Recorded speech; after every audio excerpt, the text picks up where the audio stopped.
A lot of creators, they kind of just make what's viral today, but long term, they're not really building this format driven binge bank. Think through it. Somebody in a year from now finds your videos. Ideally, you don't want them just watching your one video. You want them to follow you and you want them to start watching all of your content and going through your catalog. The only way to do that is consistency, focusing on specific emotions you want to elicit, and providing the audience with kind of like that value around those formats. Organic content compounds over long periods of time. You should build that in mind from day one. Welcome to The Peel. I'm your host, Turner Novak, founder of Banana Capital. Today's guest is Isaac Medeiros, founder of Mini Katana and Kanpai Foods. In terms of unique viewers, we get about 250 million a month. We spend the next 75 minutes talking content-driven businesses. Mini Katana has 20 million subscribers. That doesn't mean anything. I think of Isaac as the Mr. Beast of short-form video, coming off 165 million views on one video in 2 days, and he gives us advice on high-level content strategy. I think that's why most people don't break through. There's just like post 5 videos and you're like, it didn't work. How to experiment with new channels and platforms. On TikTok, the algorithm is very transient. Anybody can go viral just like that. YouTube is very different, and the platform rewards you for building an audience and prioritizing that. He also shares his origin story creating CPG brands. Facebook banned us like a week after we bought all the inventory. Why TikTok has made food an interesting category for new products. The free distribution has given free reign for SMBs to innovate product. How he got his freeze-dried candy brand Kanpai on shelves in Target. We took what was trendy, we translated that into a brand that could work instead of a place like Target. Why you shouldn't sell in retail. B2B is a cash hog. You're going to be a bank of inventory for retailers. That's why you see all these fundraising announcements around food and beverage. They have no choice. Why you should. The most underrated way to get buyers is physical shows. Why you don't want to sell into large retailers. They have engineered their businesses to extract as much margin from brands as possible. Most people in Erewhon are losing money on Erewhon. And how tariffs actually impacted him and other small businesses, plus how he moved his entire supply chain from manufacturing from LA to Mexico in 60 days. We went from a decent business to a shitty one overnight. A quick thank you to Sean Frank, CEO of Ridge, and Kevin Espiritu at Epic Gardening, both prior guests of the show, for helping brainstorm topics for Isaac. A reminder, I publish 2 episodes of The Peel every week. Explore the back catalog of over 100 episodes on the world's greatest startup stories, just like this one. But before I talk to Isaac, I have to tell you about Ramp. If you're running a finance team, you know how much time gets wasted on expense management. Chasing receipts, categorizing transactions, waiting for expense reports, it adds up quickly. Ramp handles all of this automatically. Ramp is a corporate card expense management platform that over 40,000 companies like Shopify, CBRE, and Stripe are using to streamline their financial operations. But here's what makes their corporate card different. Every transaction gets automatically categorized and matched to receipts. No more wondering what that $47 charge was 3 weeks later. You can set spending controls, get real-time alerts, and even block certain merchant categories. That sounds pretty cool. It's like having a finance team member embedded in every purchase. The platform integrates with your accounting system and ERP, so everything flows through without manual data entry. Whether you're issuing cards to a few employees or managing spend across departments, Ramp gives you visibility and control without the paperwork. Stop chasing receipts. Check out ramp.com/thepeel, get $250, and see what a corporate card can actually do for you. Time is money. Save both with Ramp. Isaac, welcome to the show. Thank you for having me, Turner.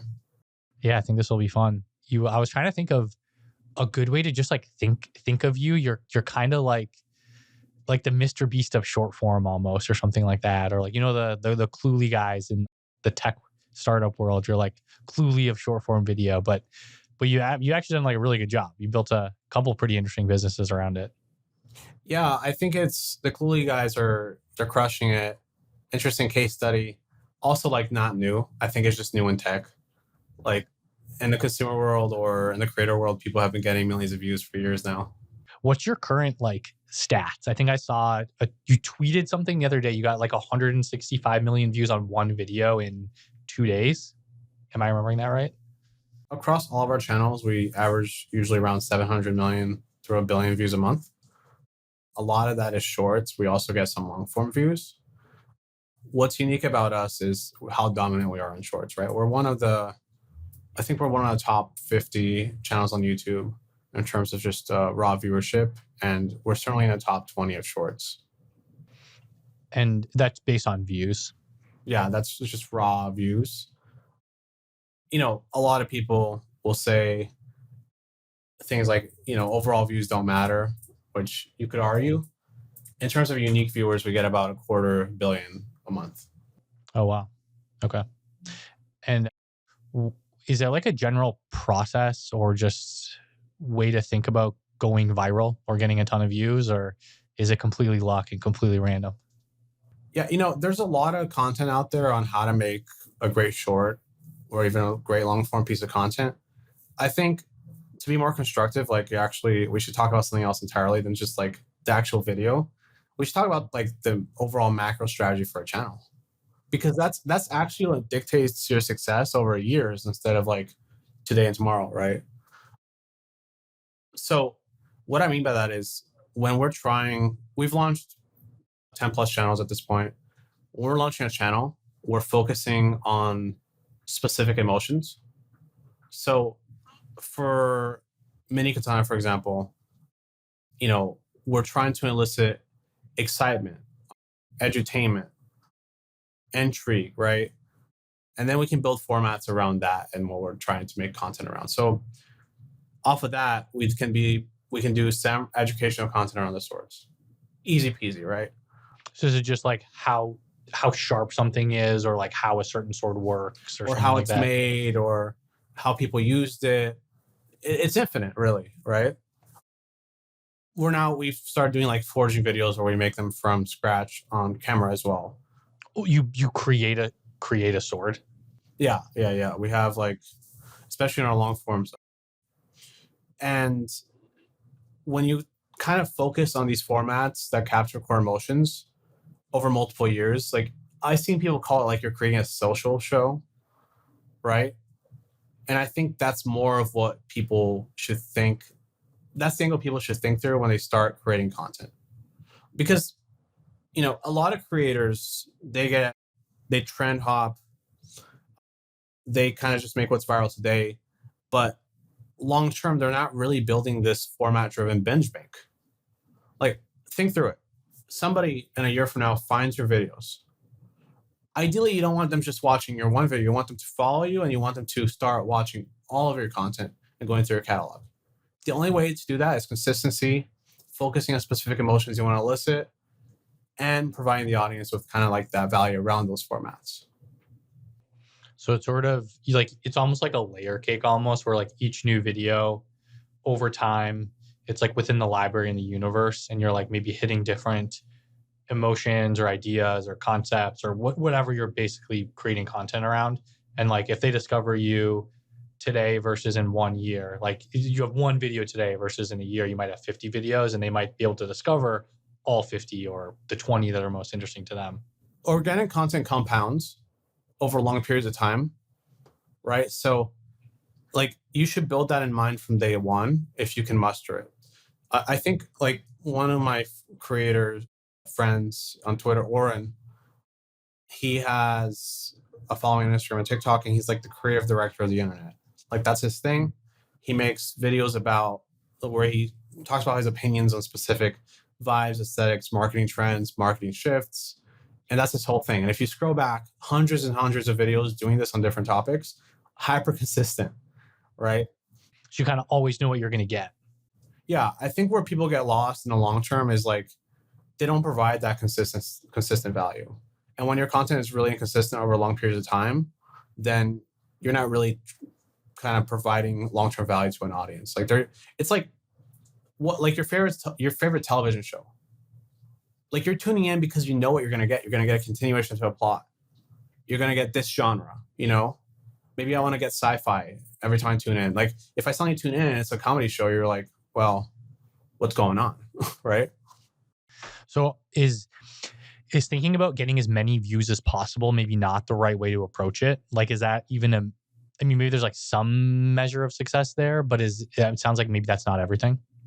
Yeah. And coming from somebody who gets a lot of views across our networks, I think what you should be tracking is recurring viewership, right? And like you need to basically measure audience loyalty. So like people get really lost in vanity metrics, right? Like Mini Katana has 20 million subscribers, the main channel. That doesn't mean anything. You can get 20 million subscribers by doing viral shorts, begging people to subscribe over and over and over again. What means something is, no, 250 million people are viewing this over and over again every single month. That means we're providing quality to people. So you have 10x more people viewing on a quarterly basis than actually subscribe to the channel. Yeah, exactly. So like we're always going to gain more subs naturally. And it's like, you know, we have other channels we've worked on. The Kanpai Foods channel is an interesting case study. That's my candy brand for those listening. I think that's something we actually messed up. So if you go back to the beginning of the content, we didn't really know what we were doing. We were making content where we just like made recipe videos. We tried showing people how we freeze dry candy. And then we shifted to like making content about our candy inside of stores and skits. And what ended up happening is the platform kind of realized that our audience wasn't responding as well to the new formats because we were like changing so much. So now we've kind of rebuilt that base by being consistent for like a year, right? But like even I, like, you know, this is coming from a place of experience where if you're trying to build a long-term audience, you need to deliver the expectation over and over again. And I'm assuming there's some element then of making money with the audience from providing value to them. Is there like a way to think about how to do that? Like, do I want to think about conversion, like immediately, like you get a view, 1% buy something, or is it like you need to probably hit them 5 times and then they maybe convert a little bit more? How would you kind of think about that? I think it depends on your objective. So if you're starting out, it's really easy because you can track one-on-one. Like, okay, you're a small brand, you get a sale, boom. If you're a large brand, you're doing 9 figures or maybe even 8 figures, what you're going to eventually want to measure is the halo. And that's going to look like a lot of things. It's going to look like, you know, maybe some organic purchases, but also cheaper CPAs, cheaper CPMs, right? Maybe your Amazon gets a lot of picks up tailwinds. Maybe retail, which is really interesting, is people will recognize you inside of a store like Walmart and maybe pick you up more, right? So there's all these secondary factors that could happen, but I think it's actually easier when you're a small brand to get immediate feedback. Yeah, that's true. Because if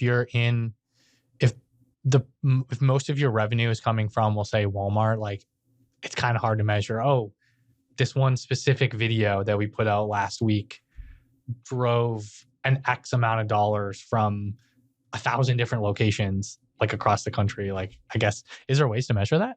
Yes and no. I mean, it's really obvious. So when Kanpai has a viral spike, you can see the sell-through that day inside the store, right? And it's like, what else causes that, right? So you can correlate pretty directly. I'll just say, if you have a lot of channels, that's where it gets a little more, you know, tricky. I think in general, like, and this is going back to pre-Meta days, advertising used to be a lot harder before Meta. You know, people complain about Meta performance a lot nowadays, but it's kind of beautiful. Yeah, truly. You could, you know, it used to be you could put $1 in, $2 would come out. It was a money printer. It's a little harder now, but for most of history, marketing has been very difficult. Like, you ever see the show Mad Men? I've actually never seen it, but I know the show. It's like an advertising agency. You have to sit there and you have to be highly creative and really work to capture people's attentions. And there was a lot of competition, whether it was billboards or commercials. That's what marketing usually looked like. And I think awareness campaigns in particular are still like that. So like, what I mean by that is if you're doing a really viral playbook, that's what it's going to look like for you. It's a little hard to measure. You're going to have to work hard to get it started, but it's worth it. Is there a good way to come up with ideas? Because I was just scrolling through the mini Katana and the Kanpai page. Like, it looks like maybe you sort of borrow from trends, but it also kind of seems like you also sort of come up with your own concepts. And maybe that's just because I wasn't familiar with the trend you were doing. But like, how do you generally think about like idea generation when it comes to content? We do the same thing every other big YouTuber does, which is we identify outliers and then we make videos against that. So what does that mean, an outlier on YouTube? So an outlier, it just means like, you know, if you have a creator who makes 30 videos. One of them is going to get 1 million views and the rest get 100,000. The 1 million view video is an outlier. It's a very high performing video. On YouTube, we actually look at all outliers on the platform, and then we see if that's applicable to us and what we're trying to capture with our content. And then we make our own versions, right? So that's like when you say, oh, you're picking up on trends, that's what I'm doing. There's tools that help you do this, like view stats. I mean, Mr. Beast has a SaaS that helps people do this. And then after that comes the experimentation, which is something else you described. And that usually has an objective behind it. So what I mean by that is, like, if we're doing a product drop, we're going to make a video for that, right? And we're not looking at the viewership as the win. We're just trying to drive sales. But generally speaking, like 50% of our views come from those outlier videos. Interesting. Okay. And that's just because the reason you do an outlier is because you know that it works and people are interested in it, and they're like familiar with the format. So maybe they're just more likely to click and watch. Yeah. So a few years ago, somebody texted me. He's like, Mr. Beast stole your video. And I got a few of these texts in the same time period.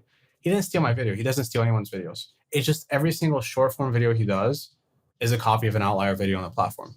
So he's able to guarantee performance each and every single time. So Mini Katana has a lot of outlier videos that have, we have a video that got 1 billion views on YouTube. Of course, that's going to get copied. Yeah. 1 billion people have watched it. Someone else is going to say, oh, this is a good idea. I'll do it too. It's kind of like, I mean, if you just think about in other forms of media or art, like Avatar, the most highest box office of all time, it's literally a copy of Pocahontas. It's like Pocahontas in space. You think of like businesses, like, somebody makes a certain company that like does a certain thing, and it's like, oh, we're this company but for this industry. Like everyone's always copying and borrowing ideas. So it's not like, to your point, it's not like it's really that unique at the end of the day. Yeah, I mean, good artists copy, great artists steal. Old saying. Yeah, fair. Is there, like, one thing I noticed is I didn't see you in any videos, and maybe I just didn't watch the right one. But so, like, as a founder of a company, should you be creating the content yourself? Do you hire a team? How do you kind of think about when you should make that transition?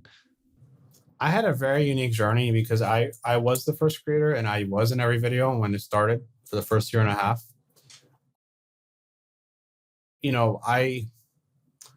I constantly found myself unable to execute against other things I wanted to do because of it, right? I think people underestimate how much effort and time it takes to be a creator. Like, just this podcast, you're probably going to put 5 hours of work into an episode. Probably more than that, honestly. It's like more like 15-ish.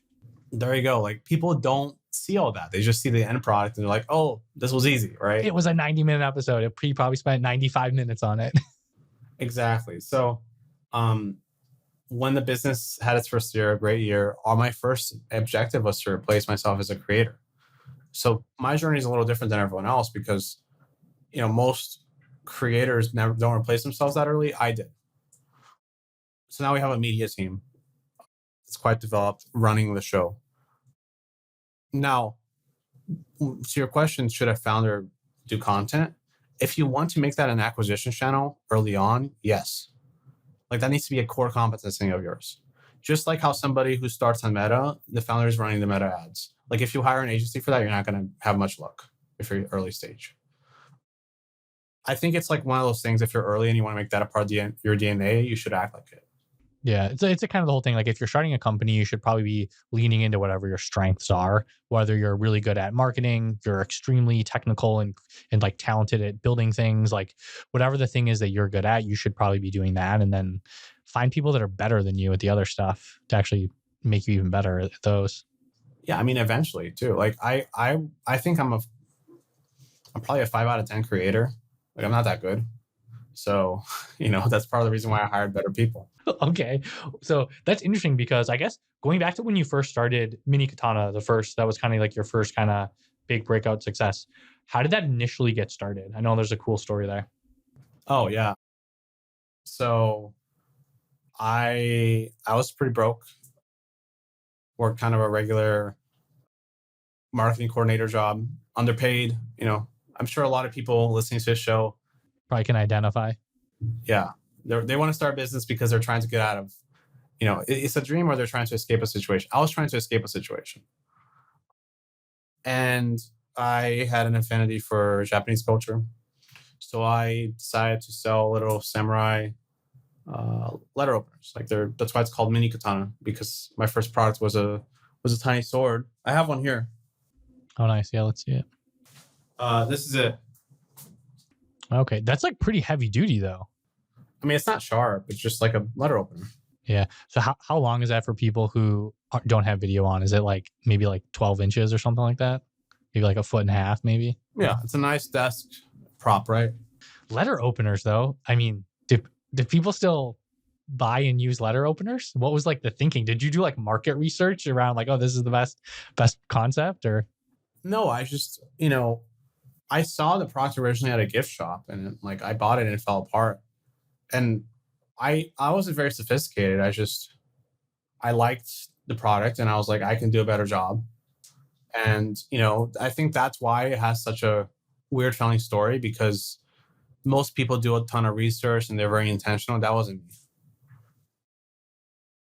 And we launched on Meta, and that worked really well, right? The business had legs. Like, did you make a Facebook page and like make some posts like text, or? No, I was just like had a website, Shopify store, and running ads. Just very like plain, like regular image ads. And this was 2021. And within a month, like it worked so well. I just got a loan from a friend, and I was like, I'm going to order all this inventory. Let's get going. Facebook banned us like a week after we bought all the inventory.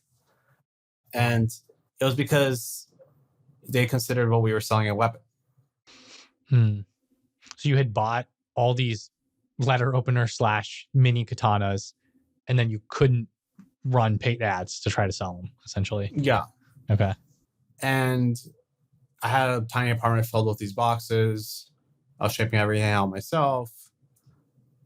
You kind of just figure it out. So my next step was I tried every marketing channel I could think of. I tried Snapchat ads. I tried Google ads, Pinterest, everything. And as a consequence of that, what ended up working was a silly TikTok video I made showcasing the product. It wasn't like an ad. I just made the video and posted it. Just why not? And it got a sale. And I was just like, wait, first of all, I was like, where did this sale come from? Like, I had to trace it back because I was like, I'm not running ads. What's going on? And then I made 2 other videos, and then I sold out the entire store. And I think I did a lot of things right. The first one was I was accidentally very early to content X commerce. Like nobody was using TikTok as a platform for commerce in 2021. And the rest is history. I mean, the brand today is an extreme example of that behavior, where we just post videos and it sells products. So at the time, TikTok Shop did not exist, right? In 2021? No, TikTok Shop came around in very late 2023. Okay. So did somebody probably go to your account and like click the link in the bio or something? Or was that even in there yet? No, they just they just found the website on Google, I'm assuming. Oh, okay. And then like, how did things go? Like you said, it was going pretty well. Like, are we talking $10,000 in revenue, a couple $100,000? Like, how did things kind of scale up over time? I think we did like 15 our first month after the organic strategy started. And then because I didn't have ads, I could just reinvest everything into more inventory. So that first year we did around 2 million with TikTok, 2.2. And then early 2022 comes around. Sorry, backtracking. I did 2 million to 2021. Sorry. Okay. That's a good in the first year. That's pretty good. Yeah. And especially with our weird product, right? So yeah, I would think like, what is the market size for letter openers? Like a couple thousand a year? Like, I don't know. Like how many of those get sold or bought? I remember my dad called me and he was like, you just got to like get a job. Like, even when it was working, he's like, there's no way this continues. And that's a very fair point that he made, but it kept going. It probably worked because even though maybe like you hit a ceiling, like if you're going to hit a ceiling on sales, like you weren't spending money on marketing, right? Like it was all, you were creating the content, which you'd have to create the content anyways, even if you're running paid ads, right? Yeah. Yeah. And then year 2 rolls around, 2022, and I'm just like, you know what? All the creators I know are on YouTube. Like, why am I so focused on TikTok? And I could kind of smell that, I always had this, especially after we succeeded on TikTok, I just had this theory that the platform was probably going to was probably going to lose to whoever came around if YouTube got serious. And YouTube did get serious, right? They launched shorts and mid 2021. So rolled up my sleeves and we launched on YouTube in 2022. And that's when the brand really, hyper scaled, because YouTube has crazy reach. It pays you AdSense. So we literally get paid. Like, our marketing team made money. Yeah. And it lets you build, I think the core difference for us between YouTube and TikTok and Instagram is YouTube prioritizes audience. So on TikTok, the algorithm is very transient. Anybody can log in and go viral just like that. It's based on videos, right? It's not based on audience or following. YouTube is very different. If you have an audience, it really compounds. And the platform rewards you for building an audience and prioritizing that. When you say building an audience and prioritizing for that, you mean like specifically trying to target the same viewers again and like trying to get them to come back, or like that, like if they do come back kind of naturally or organically, YouTube then gives you even more amplification in the algorithm? It's the latter. So TikTok, you can add 1 million followers. It literally doesn't matter. Your reach could be gone tomorrow if your content is like dips in quality. YouTube seems to be a lot more forgiving, right? Where if you have 1 million followers and you built that through high quality actions, you can continue compounding and you gain more priority in the algorithm. Have you found, like, does the thumbnail matter? Like, does the title matter? Like, are there certain things that really drive the needle in terms of just like YouTube, like being benefiting in the algorithm, or does that stuff not matter at all? Yeah. So for shorts, that stuff doesn't really, I won't say it doesn't really matter, because we A/B test everything and we find that titles and shorts can boost performance significantly. But I will say, when you're starting out, for shorts, that doesn't matter. I think what matters more for shorts is being consistent. So if you want to start a YouTube strategy today, you need to give yourself at least 6 months. And you need to post hyper consistently across those 6 months. If you're going to make 2 videos a week, 2 short form videos a week, you have to make 2 short form videos a week for those entire 6 months. Especially when an account is new, YouTube seems to really prioritize just longevity and consistency. And I think that's why most people don't break through on the shorts algorithm. But there's just like, post 5 videos and they're like, it didn't work. Well, it's not TikTok. Like, TikTok will give you reach in your first 5 videos. YouTube might not. So you basically just have to be committed to, I'm going to do this for a longer period of time than I probably think is necessary. And you just kind of stick with it and just keep like iterating based on what you see in the data. Yeah, that's why like people reach out and they're like, I'm really viral on TikTok and Instagram, but I can't crack YouTube. And I'm like, you're probably just not trying hard enough. Like, sorry. It's like a skill issue or whatever. Yeah, like, just, it's a valuable platform, so it's worth the effort. Do you need to make like sort of YouTube native content? Like, can I create a TikTok, export it, and put it on shorts, or is that not a good idea? No, you can do that. Yeah, I do find, though, like, if you're starting a short form strategy period today, kind of going back to even outside of YouTube, you should be syndicating everywhere. And then you should just double down on the platform that works first. If it's TikTok, that's your home base. If it's Instagram, that's your home base. If it's YouTube, that's your home base. So then how do you know when to start expanding? So like, let's say you tried that. You tried like Instagram, Reels, Facebook. I don't even know what they call video on Facebook, TikTok, YouTube, and like one of them really works. TikTok's one that really works, or maybe YouTube is. How do you like, is there a certain time that you kind of know like, okay, it's safe or the right time to maybe try to figure out a second channel, or do you never do it? I mean, I think you should. From a reach, you should always try to be expanding outside of TikTok or Instagram. But I mean, I think it's a capabilities question, right? So if you've tried that and your YouTube content is not working, you're probably gonna have to start a new channel and try a different angle than what worked on TikTok.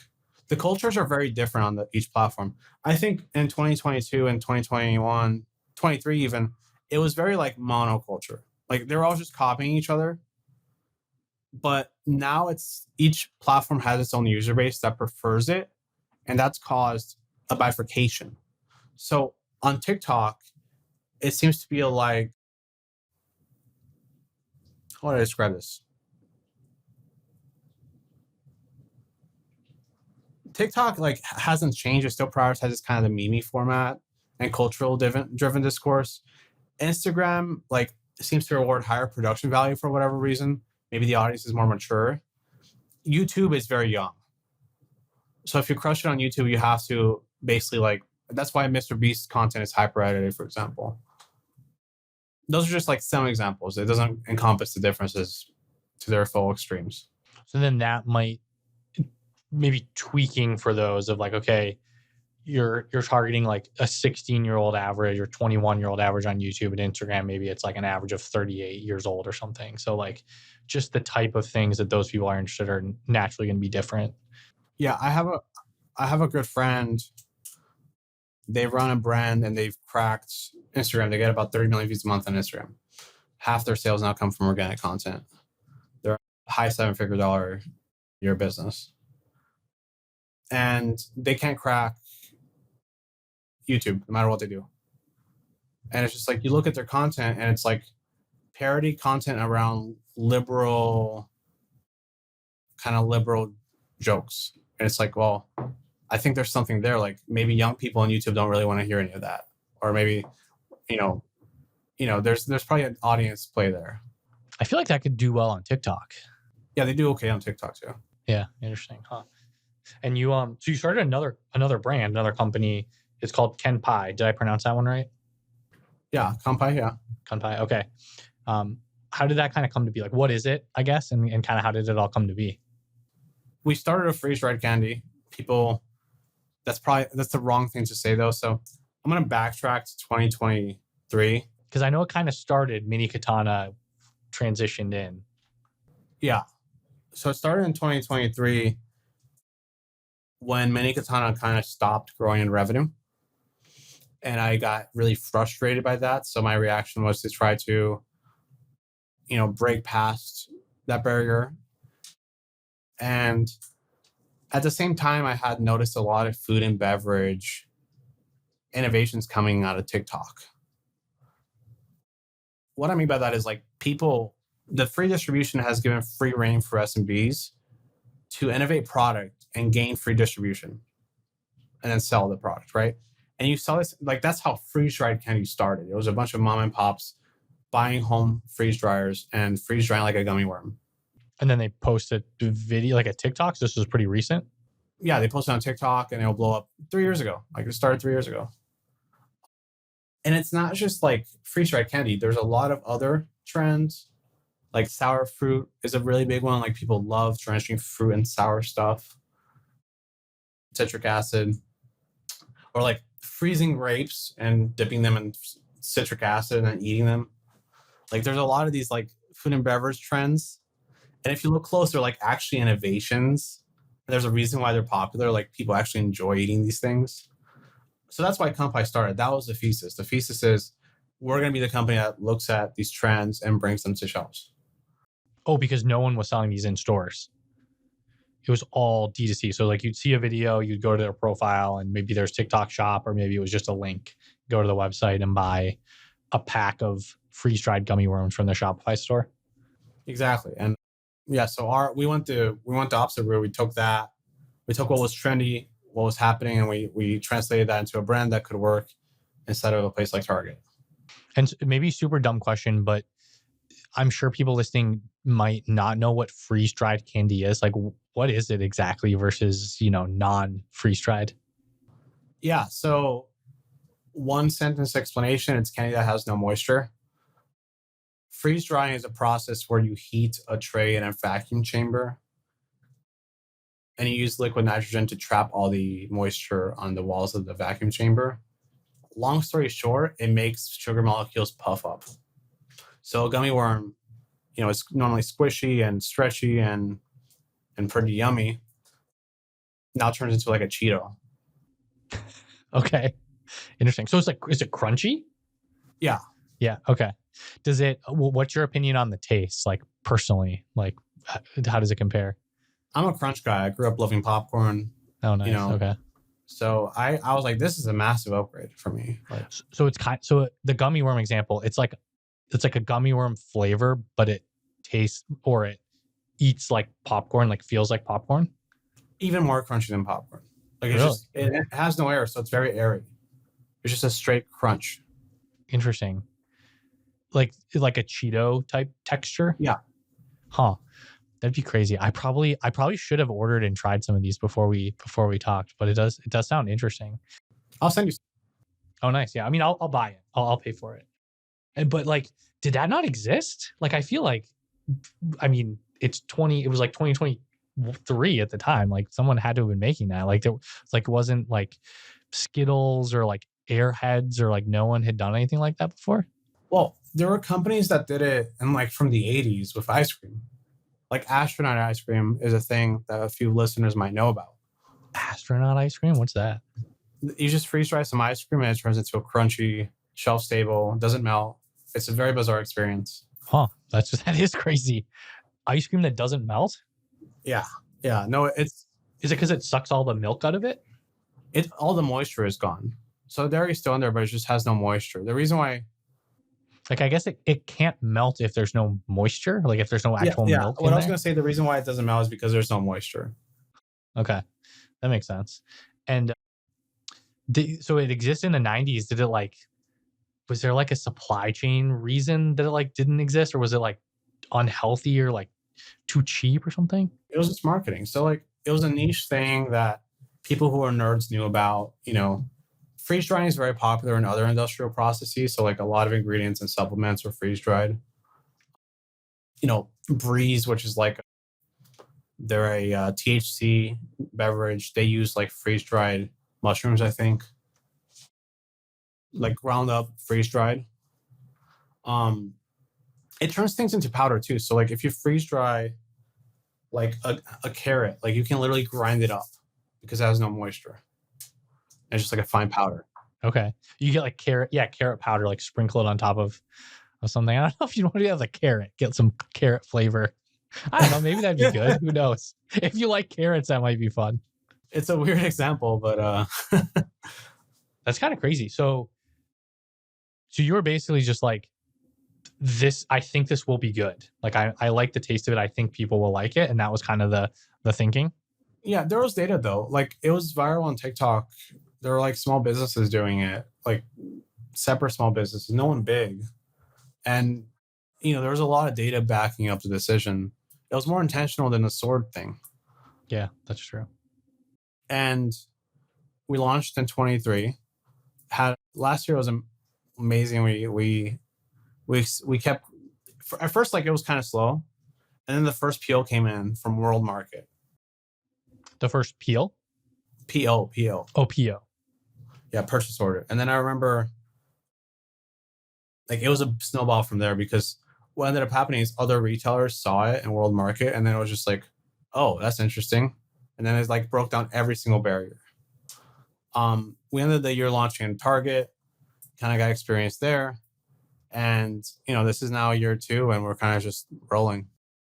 So how did you get into World Market initially? Because that seems to be sort of the new strategy in D2C or CPG is like, you got to get in the stores. Like, is it because like, are the margins higher? Is it like higher volume? Is it more retentive? Like, is it better overall than selling just straight D2C? I'm going to tell you the reasons why you shouldn't do it. First of all, I think that's like, will provide more value. Okay. Look, so basically when you sell something online, you get cash right away. Right. If somebody pays you, you get it, the deposit in your bank the next day. B2B is a cash hog because for you to play in retail, you're going to be a bank of inventory for retailers. Like that's what's going to happen. So unless you have the capital to fuel a very large PO, like you're not going to be able to do it. So you don't get paid up front. You have to buy the inventory, send it to them. When do they pay you? I'll give it target, like net 60, right? So let's say you produce for Target. They give you your first opening PO. You have 90 days to plan against it. It takes you 90 days to produce it because it's going to be massive, or 60 days. You send it in, another 60 days to get paid. Your cash turnover is more than a quarter of time. That's like the number one reason why DTC and other business models are so much better. Like in retail, you're forced to either to solve for that, and there's several ways. One, be very creative at financial engineering, right? Which I'm not that guy. Raise a ton of money, which that's why you see all these fundraising announcements around food and beverage. They have no choice. Or three, like, self-fund or have another win. That's more me. You said have another win. So like have something else that's kind of funding it. Yeah, that's my route, candidly. That's fair. So why did you do it? Because you just basically said that it sucks. So TAM basically, right? If you look at e-com, retail is still a massive, massive amount of commerce, and you can just play with bigger numbers and bigger boys. Fair. Yeah, you think of every single store has a candy aisle, like gas stations. You've got them at the checkout. Pretty much every place, like stadiums have like a candy thing. Like pretty much any retail location that sells something, there's candy there. It's very simple math. For every 1,000 locations we're in, that's about $1 million of revenue a year. Conservatively, keep it simple. We're in 5,000 doors, right, and growing. So once we're in 100,000 doors, 100 million.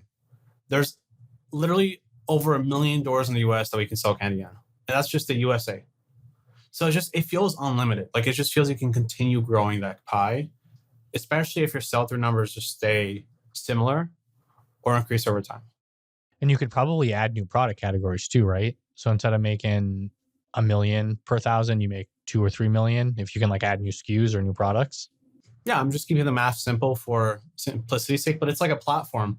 Once you have those relationships, it's a platform. You can go back to them and say, hey, we're launching this new line, or maybe we bought this other brand and we're rolling it in. There's a lot you can do there. And how did you initially convince World Market to do it? Like, was it a process, or was it just kind of like, did you like meet someone at a conference, cold email? Did they watch a video? I lucked out. I hired a good sales guy. Oh, really? Okay. But I'll give actionable advice for people out there. So the most underrated way to get buyers is physical shows. And people on Twitter won't talk about this. People won't tell you to go out to Sweets and Snacks Expo and hustle, but that's the best way to get a buyer, right? And the hardest thing is getting your first buyer.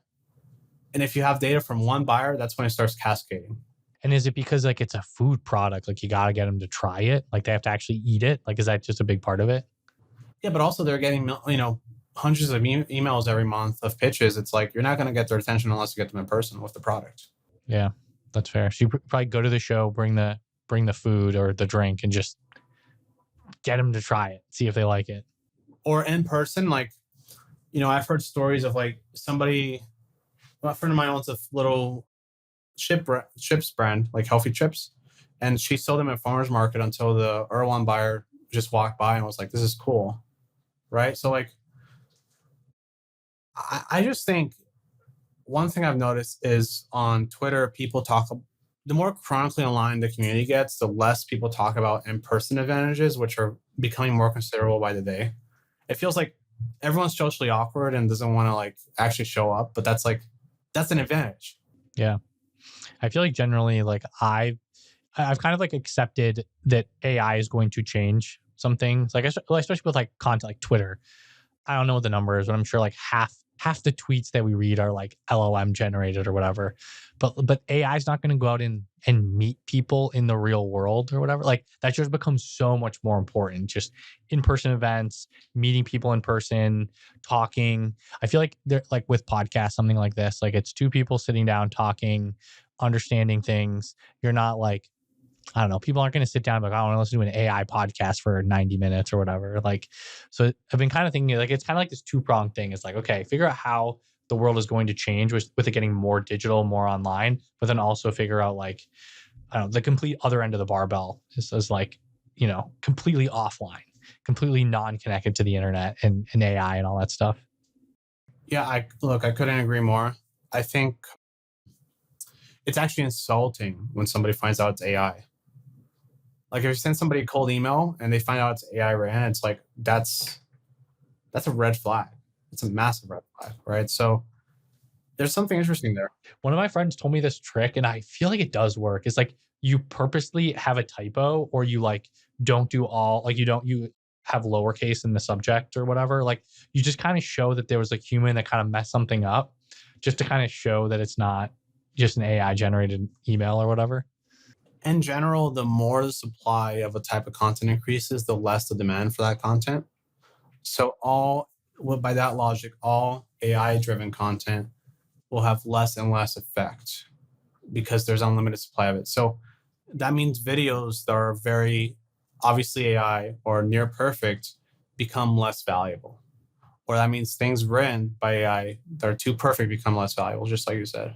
Yeah, or just like it's so obvious that this is not AI and it's like very shittily produced, like pretty low quality. Like somebody almost wants to see that, or it stands out more, I guess. Like to your point, it's like a supply demand almost. It's not even like about the quality. Like sometimes it's about taste. Like maybe you like an extreme example is like maybe you record all your short form videos with a camcorder from the 2000s, and that's your vibe and aesthetic. And the videos are actually high quality. Like they're edited well, right? So like that's a great way to obviously not be AI. Yeah, that's true. So then, like speaking of offline, was there something specifically that worked then as you kind of scaled up, expanding into retail? You said it was kind of just, it seemed like was it inbound? Like people saw it and they really wanted. It was both. So a lot of inbound, and then eventually we expanded our capabilities to outbound with AI, ironically. Oh, there you go. After we just shit on it for 3 minutes. Yeah, so we do a lot of like outreach with AI to smaller accounts. So we've after a year and a half of doing this, I realized I don't want to be in every large account. Those accounts actually suck in a lot of ways. Why do they suck? They are competitive and matured, and they have engineered their businesses to extract as much margin from brands as possible. So as a young brand below 20, 30 million, you want margin. Yeah. Because you might land a customer and you actually lose money on them, even though you added revenue. Most people in Erewhon are losing money on Erewhon. Really? So what's the benefit? Is it just you get a halo saying that you're there? You get a supposed halo. If you ask me, I don't know. It depends on your category. Yeah. Interesting. Look, most CPG brands die because they ran out of cash. Like that's number one. That's not product market fit. And for us, our strategy has been to chase smaller chains this year. And there's a lot of small accounts in the US. There's hundreds of thousands. So we do a lot of AI outbound. Interesting. Okay. What's the hardest part about kind of selling to those smaller brands?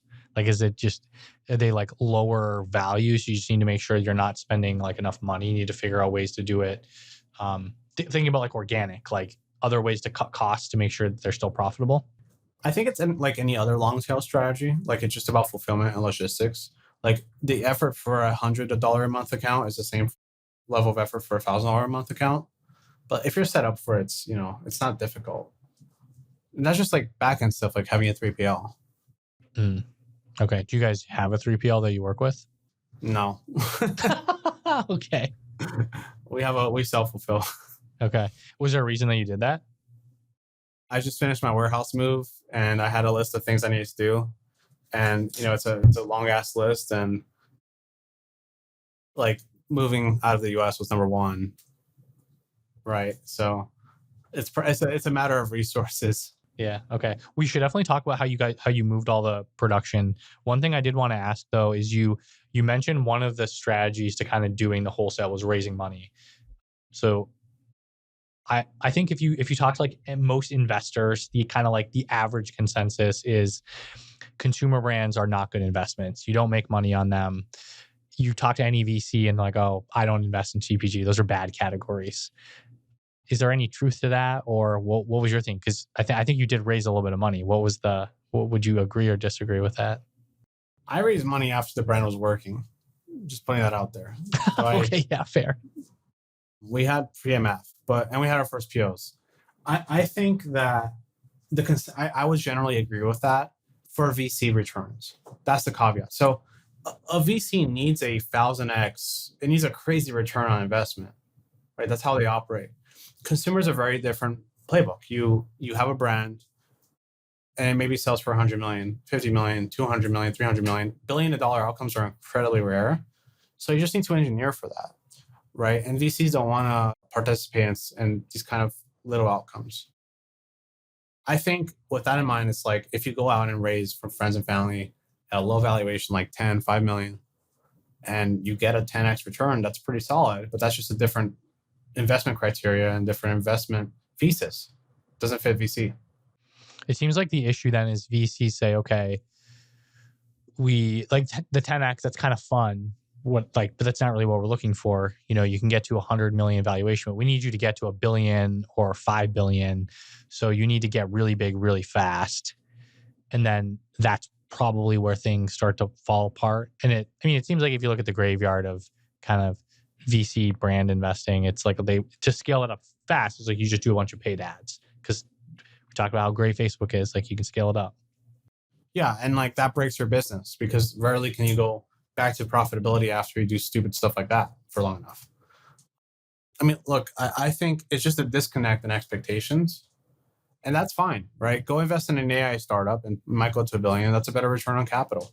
If you're going to start a food and beverage brand, your best bet is friends and family. If you are going to raise VC, especially early stage CPG VC, you're going to take a massive dilution.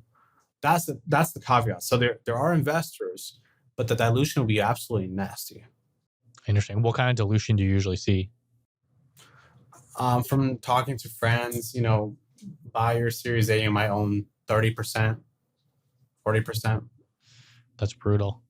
It's just not worth it. Yeah, I feel like generally in more, I don't know, tech world, you probably usually above 50% at the Series A. Like there are some cases where, you might raise like a couple rounds, like the company takes 3 years to build a product, truly get product market fit. You have to do like an extra round in there or something, like that definitely happens. But I feel like the most down the fairway that you see is after the Series A closes, you have like an option pool, like there's fully diluted. You usually own a little more than 50% roughly of the company, sometimes more. I mean, don't get me wrong. There's founders in CPG who are smart and retain a lot of control, but it's very easy to lose a lot of equity early on because the capital is that inefficient. And I think the other thing too is when you raise money, like each dollar, typically there's like a preferred 1x return. So if you raise like $1 million or let's say you raise $10 million, generally the way that it goes is there's like a 1x liquidation preference. So if the company is bought for 10 million, it doesn't go like pro rata everyone. Like the first 10 million goes to that 10 million in preferred shares and the investors get everything. So you kind of run into that issue. Like let's say you raised 50 million or you raised 100 million and the company is legitimately worth $100 million. Like you built a good business, but the investors get all the money instead of the team, which really sucks. If you're doing consumer, you should do it because you're passionate about physical product and you're passionate about your category, and you should just prepare for a decade. Like, I mean, I this is not my quote. I'm trying to remember who said it. A consumer brand isn't a real brand until they're 8 years in. That's a long time. It is a long time, but not in consumer, right? Yeah, fair. And if you just think about like some of the greatest, most iconic brands, like maybe like Nike or something, like it's like 50 years in, and it wasn't really like a household name maybe until 10 years later. But then if you just like look at one of those like stock charts, right? Like all the compounding and like the value is created in like the last 5 years or whatever. If you look at a company like Monster Energy Drink, I think they're one of like the highest returning stocks of all time. Like even you like, it's just like one of those charts that goes up like 25% a year. Coca-Cola also one of those charts that just went up 20% a year for decades. I don't know about lately. Maybe they've kind of fluctuated around a little bit, but those things take a really long time. And then all the value is created like in the last 5 years. And isn't that interesting too? Because if you look at early stage charts, it's like they almost died like 20 times. Like Nike almost died like 10 times, right? Oh yeah, fair. Like Amazon, classic example. Or Carvana. Have you heard about what's happened with Carvana? Their stock is high again. Yeah. So basically, I don't know, it was like worth, I don't know what the market cap was, but like $100 billion, something like that, dropped 99%, literally 99% drop. And then now it's back and fully recovered again. It's basically a meme stock at that point. Yeah. Well, yeah, maybe that's the other ways. You start a company, you go public, you become a meme stock, and like you launch a token, and that's how you fund it. Yeah. I mean, look, I think in general, like if you want to get rich quick, tech is your best bet. And I think it's still I think there's still more risk there, if you ask me. More risk starting more of a tech company versus a brand? Consumer is far easier to get like a small outcome in. Like I think anybody can, if they work hard enough, they can build a 7-figure good lifestyle business in consumer. Yeah. When you say lifestyle business, what do you mean by that? Low 7 figures, you can draw a few $100,000 a year from it. It's a great outcome for most people. Yeah. I've always kind of not liked that word though. Like it's kind of like a dirty word from people, like almost like putting it down almost, like, oh, it's just a lifestyle business. I don't think that's a dirty word, man. I think it's like how people for a long time were like, oh, agencies suck. They're the bottom feeders. And then like one guy sells an agency for 40 million or whatever, and everyone's like, agencies are awesome. No business is like inherently bad. I think it's bad for your needs, maybe. Yeah. I think it's really just ultimately, what do you enjoy doing? What are you good at? And like, do you personally, did you make $20 million from it, 50 million, 100 million? Like maybe you made more money, but your life was miserable and it sucked. Or maybe you made like slightly less, but like you truly actually enjoy what you're doing and you're actually good at it. And like you're passionate about it and you get joy. Yeah. Like I could have done something in AI, gotten a billion views against it, raised silly money, kept getting views, but like, I love candy. I love anime. I love my life. Like I don't, that's kind of the thing I'm optimizing for is having a great life. Yeah. Well, and so speaking of, actually, this is not related at all, but we were going to talk about it. Maybe having a great life, optimizing things. You recently kind of like completely rebuilt the supply chain and kind of like all your manufacturing that you're doing. What kind of made you start going down that route of thinking you had to kind of redo everything? So for context, Kanpai makes all of its own products in Los Angeles, or it used to. And that worked really well for us up until tariffs. Candy's not a super high margin business, so we can't eat the tariffs like other business operators can. And I mean, it's not just us. Like I think US Steel just put out their earnings and they had a really bad quarter as well because of tariffs. Like it's not just us. If you import a raw material, there's no exemptions right now. It's actually a crazy statement. The whole point of this was to bring back manufacturing, apparently, which is why I stood up my factory. Like I thought, oh, we might get like a benefit from that. So you built a factory in the US? Yes, in LA of all places, because I wanted to be local. And there's no exemptions for me. Like I import chocolate, like or cacao, like fuck you. Like you're paying us tariffs. It's just like this, like it's a tax. Like it frustrates me that the feds have tried everything in their power to avoid saying it's a tax, but it is a tax. And it just pisses me off because like it's the most anti-American thing I can think of. The Boston Tea Party was over a tariff. That jump-started the whole revolution. And people are forgetting that. Anyway, I could go on a tangent. Point I'm making is our business went from a decent business to a shitty one overnight. So we rolled up our sleeves and we decided that we need to fix that. And I set a timeline of 60 days because, runway is imperative in that kind of situation. And I mean, it sounds crazy saying this, but like I dug through every sort of idea. And what it came down to was something called USMCA, which is the trade agreement between Canada, Mexico, and the US in 2020 that Trump put together. So Trump caused this, but he also saved us. That's the funny thing. The trade agreement says food produced in Mexico is tariff-free. So you can see what my next step was, right? We got to set up a factory in Mexico and import our raw materials into Mexico and then re-import into the US. Instead of making it here in the US with US labor, we're going to go pay Mexican labor to do it. So, and I recommend this for other food and beverage founders. We found a great compromise. We found an existing candy factory. We set up a custom production line inside their facility that we manage and help oversee. They allocate the labor and we get candy. Oh, so it's an existing company that has an operating candy business. Yeah. So we then stand up a factory from the entire ground up this time. We wanted to have the mobility and flexibility. And by the way, a lot of food and beverage businesses do this. Poppy did this in their very early years too. They set up like this kind of quality structure. How do you do that? So this is different from doing contract manufacturing? It's like a hybrid because we own all of our own equipment, we own the lines. It's just they operate all the labor. A contract manufacturer will own everything. And this is beneficial because do you expect probably building your own stuff again soon? It lets us have flexibility. I think the name of this game in this macro climate is being able to pick up your shit and move. Like, how fast can you do that? Yeah, you got to be nimble. You never know how the world's going to change. Yeah, because like tomorrow, Donald might wake up and be like, you know what? USMCA is done. No tariffs for American manufacturers. And it's like, okay, we're back in the US, I guess.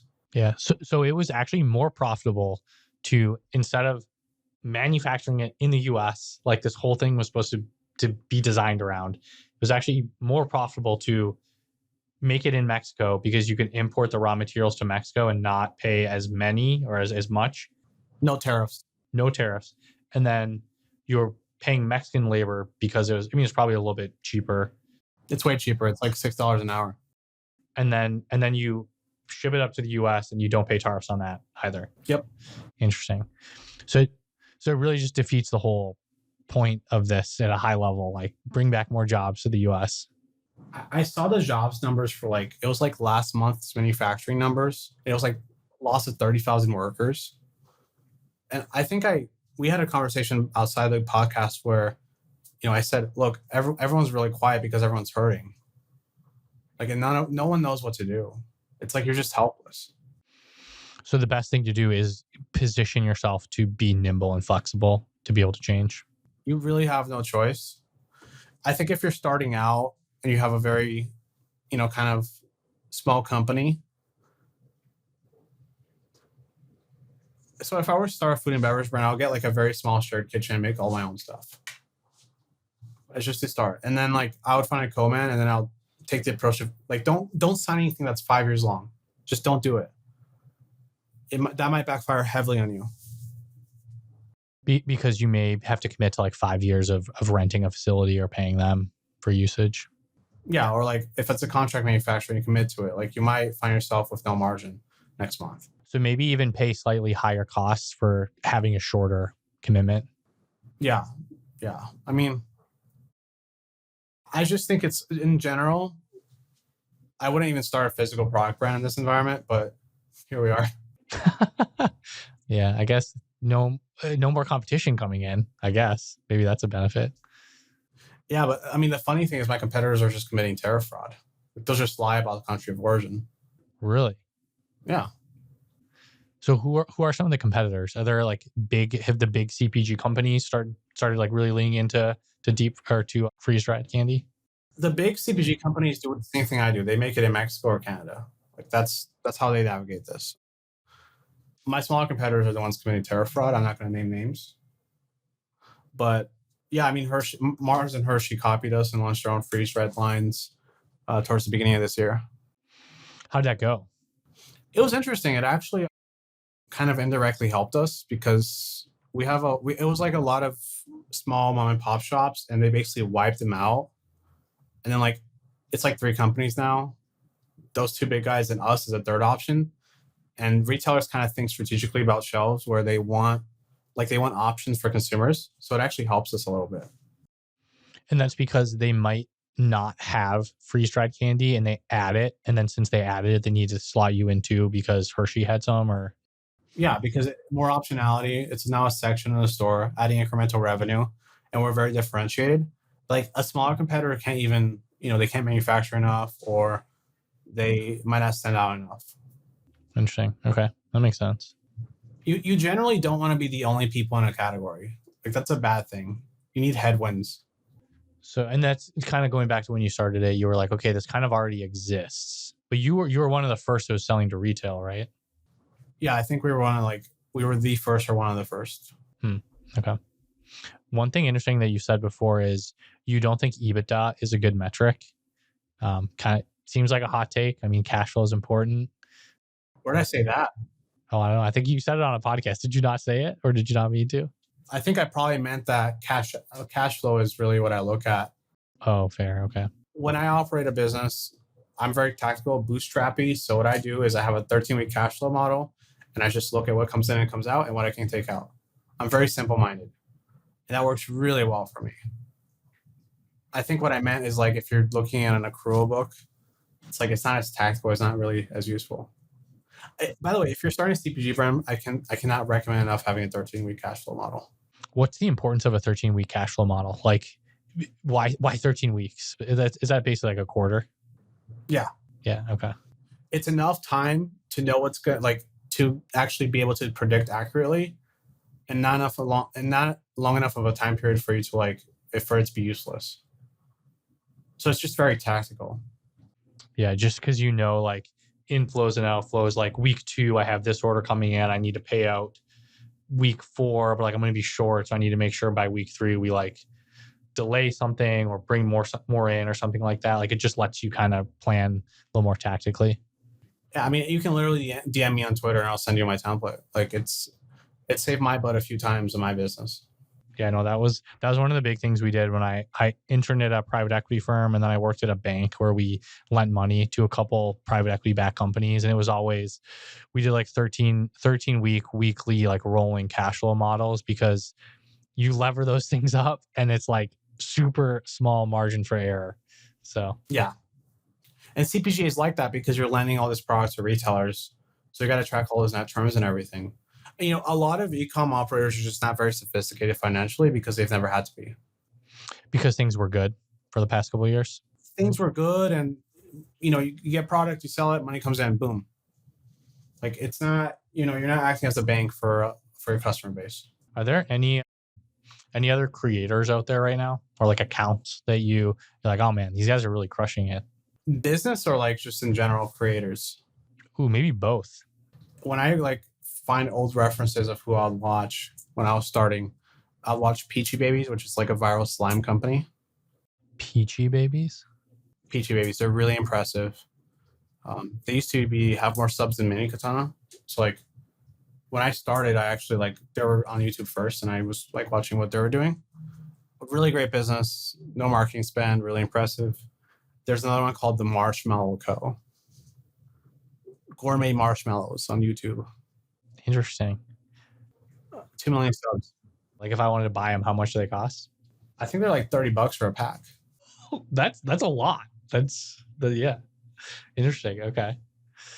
And it's literally like sugar, right? Like what are the ingredients in marshmallows? Like it's probably pretty cheap to make. I think they make a Nutella one, like they do a peanut butter, like they do all sorts of unique marshmallows. Okay. That's interesting. Do you have a favorite founder or CEO or business, just either current or throughout history, that you've gotten a lot of inspiration from? It depends on the life comes in seasons, right? So when I was young, it was Elon Musk, just because I have autism. So I remember when I was 14 and I found out he like probably had autism. I was like, that's awesome. Like I can do anything. But as I grew older, like, you know, I prioritize my like life a little bit more. It's probably gonna be like anyone else, Charlie Munger, or I remember Mark Cuban had a big impact on me too, because that guy just failed so much early on. Did he really fail a bunch? He had like a garbage pickup business, disco lessons, computer consulting. Like he just had a lot of businesses before AudioNet, before his big exit. And it's just like, honestly, that's how I operate. Like I before the candy brand, I had 2 other things I tried and they didn't work out. What were they? Are you open to talking about them?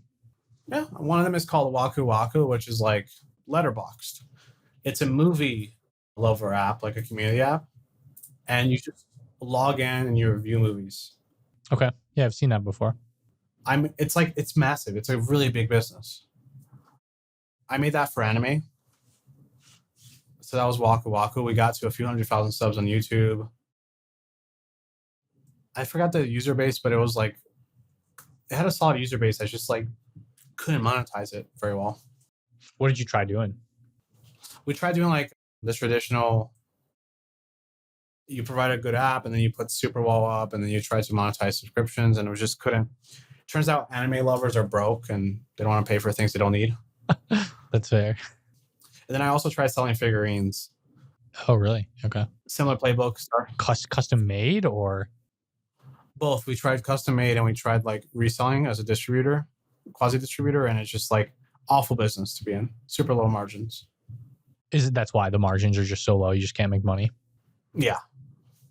Interesting. Is it like, why are they low? Could you just increase prices to get higher margins? Let's say you're like starting a figurine business and you want to make 1,000 units of a figurine to start. You're gonna have to pay massive mold costs on it if it's a quality one. And just because like it's really hard to start up is my point. It's capital intensive. And like it's not like candy where there's a guaranteed built-in demand. I think like are you familiar with the Labubu craze? Kind of familiar, not super familiar, but I've definitely seen it. Yeah. Are they like little stuffed animal things or something? Yeah, they're figurines. It's a Chinese company. Don't ever say Chinese people can't do brands, because this brand is the most valuable toy company in the world now. Yeah, I've seen it. I keep seeing it everywhere. People are talking about it. It's just because they're really cute. They're cute. They're like hyper unique, I think. And it's the mystery boxes where you get like, it's like gambling. Oh, I didn't realize that. So it's like one of those, like a Kinder Surprise. Like you get you open something and you get like a random other toy with it. Yeah, you get like a random Labubu for the box in a collection. And like they're able to roll these out and do it fast because they own the factory. They're Chinese. Yeah, they almost look like it's like almost like a teddy bear mixed with like a Lilo and Stitch almost. They look like they're devious, is how I would put it. Is it that they're super cute? Like, is that why people like them? Yeah, and I also think what they nailed was the accessory component of it, where like you can hang them on things. So you know how Starbucks early day, like having a Starbucks cup in your hand on Wall Street was a status symbol. Like Labubus are a status symbol. You can hang them on your jeans, on your bag, or whatever, and it becomes a fashion statement that you're able to get one. Interesting. It kind of reminds me, maybe not quite the same, but with Crocs. Like Crocs are literally like the ugliest shoe I've ever seen. I do not understand how those are a fashion thing, but they're super comfortable. So there's kind of like utility, but then they have those like little, what are they called? Like the little things. Charms? The charms you put on, and like you'll see a kid and he has like 80 little charms on his Crocs. Like he probably spent $200 on all the charms. I met somebody that ran a charm business. It was like doing 500,000 a year at like 80% net margin or something crazy, because they're just like little pieces of plastic. And he had LTV. And people would buy the same charms like 2 times a year because they fall off. Oh, the exact same one? Yes, because like they're footwear, and that goes through like, they get beat up, so they fall off. Interesting. Yeah, and it's like the thing that just always blew my mind with Crocs is just like how passionate people are, and like you'll go to some kid's house and they have like 4 different colors of Crocs. It's like, what? It's part of their identity. Yeah. That's true. Well, cool. This is a lot of fun. Thanks for coming on the show. And thank you for listening. And thanks to Ramp for supporting this episode. Upgrade your corporate card and get $250 at ramp.com/thepeel. If you missed it, make sure to check out last week's episode with Michael Dempsey at Compound. He was the first investor in AI unicorns, Runway and Wave, and he's loaded with hot takes on the future of AI, robotics, venture capital, and crypto. If you like this conversation, please like, comment, subscribe, and name your next CPG brand's SKU after me. If you don't want to miss a future episode, subscribe to my newsletter, The Split, linked in the description to get each episode plus a transcript emailed directly to your inbox every week. Thanks again for listening. See you next time.